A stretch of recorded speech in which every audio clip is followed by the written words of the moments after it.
Hi అండి. Mister attitude Ravan part 57.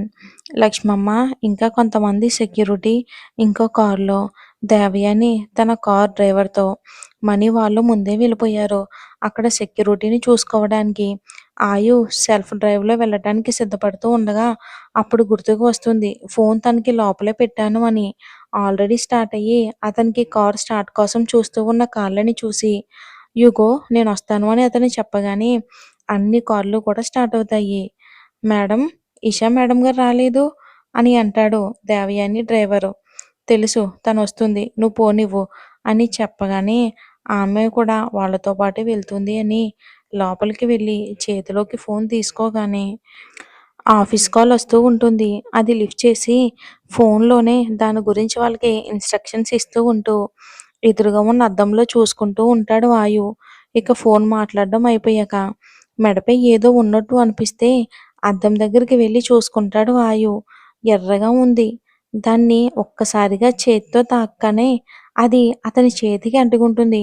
తన బంగారుని హత్తుకున్నప్పుడు ఆమె పెట్టుకున్న కుంకుమ బొట్టు మెడపై అంటుకుంటుంది అని అర్థం అవ్వగానే ఆయు తనలో తానే చిన్నగా నవ్వుకున్నాడు. నా శరీరంపై ఉండిపోవాలిరా బంగారం నీ గుర్తులు అని అనుకుంటూ మళ్ళీ బయటికి రాబోయాడు ఆయు. అప్పుడే సడన్‌గా ఏదో గ్లాస్ వస్తువు పగిలిన చప్పుడు. ముందుకు వెళ్ళవలసిన అతన్ని అడుగు లాగి కనుబొమ్మలు ముడిపడ్డాయి. ఏంటి అన్నట్టు. కానీ అప్పటికే ఆయువుకి మందు ప్రభావం ప్రారంభించడం మొదలుపెట్టింది. అంతా మత్తుగా కనిపిస్తూ ఉంటుంది ఆయువుకి. చప్పుడు వచ్చిన గది వైపు వెళ్ళాడు వాయువు. ఎవరిదో రూపం అతని కళ్ళకి కనిపిస్తూ ఉంటుంది. కానీ ఆయువు పోల్చుకోలేకపోతున్నాడు. మెదడు ఆలోచించడం మానేసింది. ఒక్కసారిగా తూలుతూ ఉన్నాడు. రూమ్ లోపలికి వచ్చి య ఎవరు అని అన్నాడు. అతని పిలుపుకి అప్పుడు అతన్ని చూసింది ఈష. అతని వాలకం చూసి మందు పనిచేస్తుందని అనుకుని ఒక్కో అడుగు వేస్తూ దగ్గరికి వస్తూ దేవయాని చెప్పిన మాటలన్నీ గుర్తు తెచ్చుకుంటూ ఉంటుంది ఈష. అదే సమయంలో దేవయాని కూడా గంగయ్యని ఎటువంటి ముందడిగిందో కూడా గుర్తు తెచ్చుకుంది కారులో వెళ్తూ. ఇక మనిషికి శక్తి లేకుండా చేసి మనకు పూర్తిగా లొంగిపోవాలి. ఎలా అంటే అది వాడిన తర్వాత వాడిలో కోరిక తారాస్థాయికి చేరి వాడి ముందు ఎవరున్నా వాడు ఊహించుకునే అమ్మాయిలానే కనిపించాలి. ఆ అమ్మాయిని సొంతం చేసుకోవాలి. ఇక ఆ మాటలు గుర్తుకు రాగానే ఆయు ఈ రోజుతో నీ బంగారు చాప్టర్ క్లోజ్ నీ లైఫ్‌లో అని కన్నింగా నవ్వుకుంటుంది దేవయాని. అంటే అంటే అత్త చెప్పిన ప్రకారం నేనిప్పుడు ఊర్విళ ఆయువుకి కనబడుతున్నానా అన్న మాట. ఓహ్! ఈ అవకాశం నేను అస్సలు వదులుకోకూడదు అని మత్తుగా మాట్లాడుతూ ఉన్న ఆయువు దగ్గరికి వెళ్ళి పట్టుకోబోతుంది. ఏ ఎవరు నువ్వు అని ఆమె చెయ్యిని విసిరిగా తోసి అతని కళ్ళ ముందు ఏదో అమ్మాయి రూపం అస్పష్టంగా కనబడుతూ ఉంటే అడుగుతాడు. నేనాయో నీ బంగారుని అని మళ్ళీ ముట్టుకోబోతుంది ఈష. ఈషాకి లోపల అతన్ని చూస్తూ ఉంటే చాలా భయంగా ఉంది. కానీ ఈ అవకాశం మిస్ చేసుకోకూడదు అని బలంగా అనుకుని ధైర్యం చేసింది. నువ్వు బంగారు కాదు అని తూలుతూ బెడ్పై కూర్చుంటాడు. పూర్తిగా మందు అతని శరీరం అంతా పాకి వేడి ఆవిర్లు కలుగుతూ ఉన్నాయి. శరీరం పట్టు తప్పి ఏదో కోరుకుంటుంది. చెమటలు పడుతున్నాయి. అతనికి ఎదురుగా వచ్చి నిలబడి ఆయు ఇటు చూడు నేను నీ బంగారుని అని అతనికి దగ్గరగా వచ్చి అడుగుతుంది.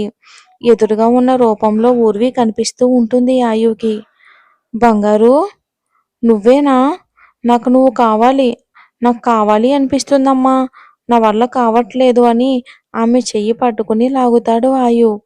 అనుకున్నట్టుగానే ఆద్య రాజుని పిక్ చేసుకుని ఇక గార్డెన్ దగ్గరికి వచ్చేస్తారు.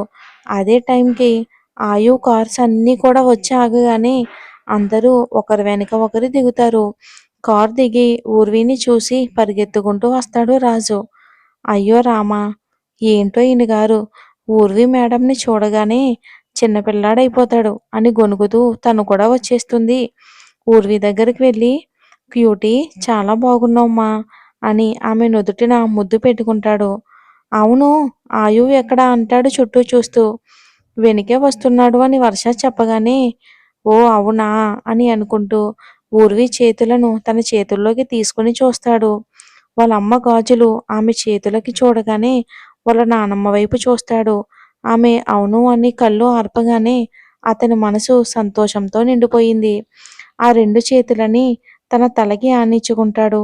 కంటి నుండి కన్నీటి బిందువులు అవి ఊర్వి చెయ్యిపై పడగానే కంగారుగా అవి వెనక్కి తీసుకోబోయింది. కానీ రాజ్ ఇవ్వకుండా అలానే పట్టుకుని ఉన్నాడు. రాజ్, ఏంటిది చిన్న పిల్లాడిలా? చూడు, ఇలా చూడు నా వైపు. చూడు రాజ్ అని అతని మొహాన్ని చేతుల్లోకి తీసుకుని, అమ్మ గుర్తుకొచ్చిందా? తను ఎక్కడికి వెళ్ళలేదు. నీతోనే ఉంది. అర్థమైందా అంటుంది అతన్ని చూస్తూ. అవునమ్మా, నాతోనే ఉంది. అది ఎవరో కాదు, నువ్వే అని ఊర్విని ప్రేమగా హత్తుకుంటాడు చాలా ఎమోషనల్ అవుతూ. వర్ష, ఆ ఆపండి మీ అనురాగాల సీరియల్స్.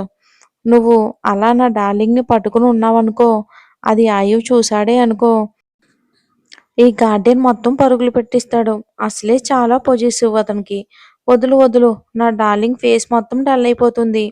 ఆమె మాటకి అందరూ నవ్వుతే కొంచెం దూరంగా ఉన్న ఆద్యని ఊర్వి గమనించి ఆమెను కూడా హత్తుకుంటుంది వచ్చినందుకు. రాజు ఊర్వి చెయ్యి పట్టుకుని వర్ష ఇంకొక వైపు పట్టుకుని మిగిలిన వాళ్ళందరూ కూడా వాళ్ళ వెనకాలే లోపలికి వెళ్ళిపోతారు. ఇక అప్పటికే దాదాపు అందరూ వచ్చేయటంతో అక్కడ బుక్ చేసిన రూమ్స్ వైపు డింపుల్ దారి చూపించగానే అందరూ అటువైపు వెళ్తారు. ఇంకది ముంబై ఎయిర్‌పోర్టు. ముంబై ఎయిర్‌పోర్ట్‌లో ల్యాండ్ అయ్యి ఆల్రెడీ అక్కడ ఉన్న మనుషులతో కారులో బయలుదేరతాడు రానా. కారులో, ఏంటి బంగారు అడ్రస్ తెలిసిందా? అది లేదు భయ్యా, కనుక్కొని ఉన్నాం కానీ అది ఆర్మానీ మన్షాలో అతను ఉండట్లేదట. వేరుగా ఎక్కడో ఉంటున్నాడంట. ఆ అడ్రస్ ఇంకా తెలీదు. ఆ! తెలీదు అన్నవాడి మెడని కిందకి వంచి తన కాలుని మెడపై పెట్టి, నాకదంతా తెలీదు. నాకు ఒకే ఒక గంటలో అడ్రస్ కావాలి. లేకపోతే లేట్ అవుతున్న కొద్దీ ఒక్కొక్కడి ప్రాణం గాల్లో కలిసిపోతుంది. అర్థమైందా? హా! అర్థమైంది భయ్యా. నేను కనుక్కుంటాను అని వాడనగానే అప్పుడు తీస్తాడు తన కాలుని. అప్పటికే చీకటి పడిపోయింది. రిజిస్టర్ ఆఫీస్ అన్నీ కూడా మూసి ఉండడంతో ఇక ఆఫీసర్ ఇంటికి వెళ్తారు. ఇక గ్యాంగ్ మొత్తం కూడా.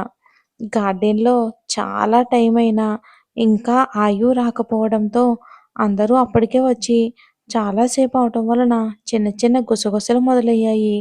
ఊర్వికెందుకో మనసులో చాలా టెన్షన్‌గా, గుబులుగా అనిపించింది.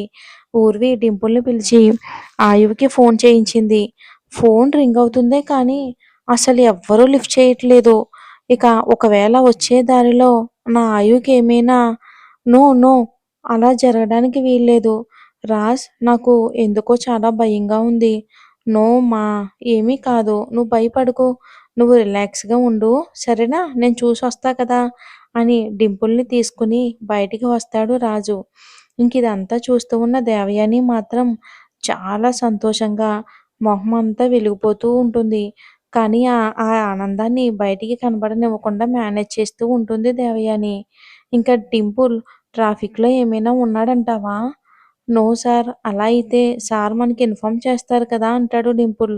అది నిజమే. మరి ఎక్కడికి వెళ్ళాడంటావు? పోనీ ఇంట్లో అని అంటాడు. నో సార్, కార్ తీయడం నేను చూశాను అని అంటాడు. మరి ఎక్కడున్నట్టు డింపుల్ అని కార్‌ని ఒక కిక్ చేస్తాడు గట్టిగా. అప్పటికే వచ్చిన వాళ్ళందరూ గుసగుసలు పెట్టడం మొదలుపెడతారు. మరింక వీళ్ళకి ఇదే పని కదా! ఏం దొరికితే ఏం పట్టుకుందామని చూస్తారు అందరూ. మరేం జరుగుతుందో వచ్చే ఎపిసోడ్‌లో చూద్దాం. ఈలోపు రానా కూడా వస్తున్నాడు.